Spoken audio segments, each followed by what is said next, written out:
Actual में हम अपनी भाभी जी को ले करके, भाभी थी, उनकी सासू थी, ककिया सास थी, ये लोग थोड़ा धीमे धीमे चल रही थी, परिवार हमारा आगे निकल गया। हम इनके लिए रुक गए, धीरे धीरे जा रहे थे समुद्र कूप वाले मार्ग से। जैसे ही हम लोग नीचे उतरे तो वहाँ भीड़ बहुत ज़्यादा बढ़ गई थी, और भीड़ इतनी ज़्यादा थी कि आगे से भी चल नहीं रही थी, पीछे से इतना प्रेशर था।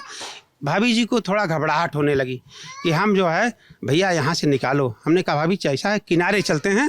तो जैसे हम हल्दीराम भुजिया वाले कॉर्नर पे पहुँचे तो वहाँ समस्या थी, 2-2 मोटरसाइकिल गिरी हुई थी, वहाँ 2-2 ठो रिक्शा ट्रॉली जो दुकानदार की थी उस पर लोग चढ़े हुए थे। हमने कहा यहीं टेक ले लिया जाए थोड़ी देर, और उन्होंने कहा पानी पिलाओ। पानी हमारे पास नहीं था, हमने दूसरे से पानी ले करके पिलाया और खुद पानी पिया, चूँकि हमारा भी गला भर गया था। तो फिर जो है उसके बाद पानी पीने के बाद भाभी जी गिर गई। हमने सोचा कि हो सकता है कि गिर गई हो, उठाने का प्रयास किया लेकिन उठ नहीं पा रही थी। लोग हमारे ऊपर धक्का दे करके उन्हीं के ऊपर गिरा दे रहे थे। हमने कहा ये तो बड़ी समस्या है। तो मौसी को हमने कहा कि आप हमारे पीछे रहिए, पब्लिक को रोकिए, हम उठाने का प्रयास करते हैं।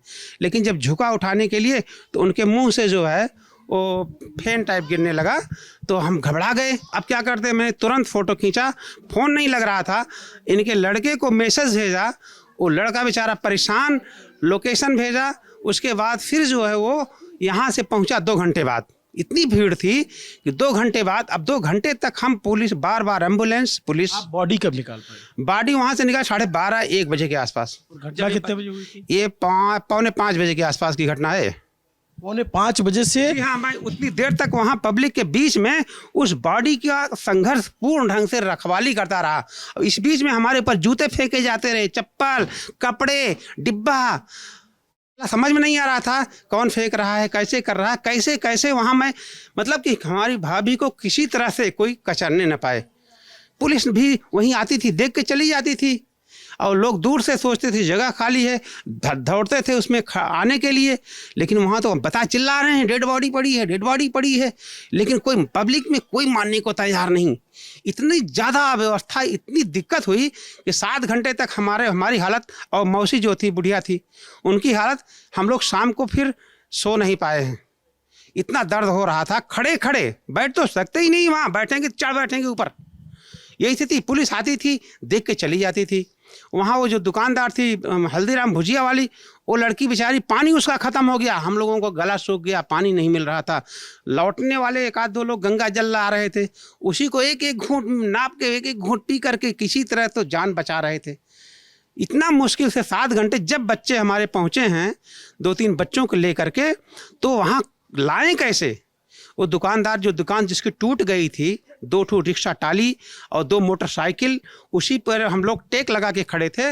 उसकी एक चारपाई टूटी थी, उसको हमने लेने का कहा, भाई भी चारपाई दे दो, हम बाहर निकालें किसी तरह।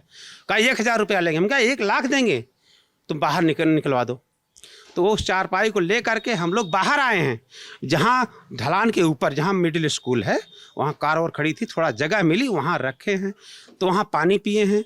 उसके बाद फिर वहाँ से दशरथ प्रधान के घर तक ले गए हैं, वहाँ तक कार नहीं आ सकती थी, वहाँ अपनी कार मंगा करके फिर यहाँ ला के 2 बजे हम लोग पहुँचे हैं यहाँ। उसके बाद यहाँ डॉक्टर को, और कोई एम्बुलेंस आप अपने से ले आए? एम्बुलेंस नहीं आई? कोई नहीं, सुन ही नहीं रहा था, करे हम नहीं आ पाएंगे भीड़ में। एक एम्बुलेंस दिखाई दिया, हमने उस लड़के को भेजा कि जाके बुलाओ। वो कह रहा था हम वहाँ नहीं मोड़ पाएंगे, आगे हमें जाना है। तो हमने कहा अब तो बड़ी समस्या है। लोकेशन बार पूछते थे एम्बुलेंस वाले कि लोकेशन कहाँ है, बताते थे। लेकिन जब यहाँ घर पे लेकर आए तो डॉक्टर को दिखाया? जी हाँ, यहाँ ले गए बरदान में, तो वहाँ डॉक्टर नहीं थे। शकुंतला में ले गए तो बताया कि नहीं, ये तो 5-6 घंटे तक जो है पल्स में थोड़ा थोड़ा रहा था, लेकिन जिंदा नहीं है।